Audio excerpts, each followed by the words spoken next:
अगर मैं पी के महाराज जी, मैं पीता हूँ, घर में सो जाता हूँ, मैंने किसी की बहन बेटी नहीं छेड़ी, मैंने किसी के साथ कोई गलत काम नहीं किया, किसी से झगड़ा नहीं किया, लेकिन मजरा महापाप में अच्छा बताओ, आप नहीं, उसमें किसी की जीव हत्या नहीं होती। मैं किस्सा सुना दूं आपको।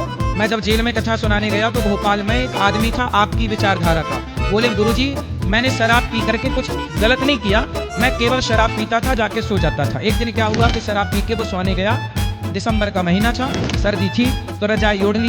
पत्नी का उस दिन रिजल्ट आया था, किसी विषय की पढ़ाई की होगी, परिणाम आया, तो पति से बोला कि जरा ये कंप्यूटर खोल दो, हम जरा परिणाम देख लें कि हमारे क्या परसेंट बने हैं। तो उसका पति शराब में था, रजाई ओढ़े ताने सोया था। पत्नी बोली जरा खोल दो, तो पत्नी ने रजाई खींच ली। तो पति ने बोला अब नहीं खींचना वरना मार दूंगा।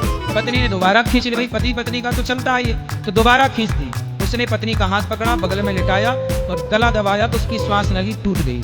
वो आदमी अपनी पत्नी जब रात भर सोती रही, उसकी पत्नी उसके साथ, उसे लगा पत्नी सो रही है। सवेरे जागा, उसका नशा उतरा, सवेरे जागा तो पत्नी मरी पड़ी। तो खुद हॉस्पिटल ले गया, और खुद हॉस्पिटल ले गया तो डॉक्टर ने वहां देखा, पोस्टमार्टम किया, बोले नली टूटी है, बोले इसका गला दबाया गया है। किसने दबाया? तो बाद में पता चला किसी ने दबाया।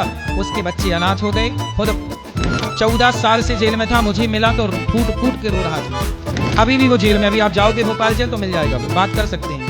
वो यही विचारधारा का था कि पी और सो जाओ। सो ही तो रहा था, लेकिन सोने के बाद भी क्राइम हो गया कि नहीं? इसलिए जो गलत है वो कब आपके साथ गलत कर जाए। दगा किसी का सगा हुआ?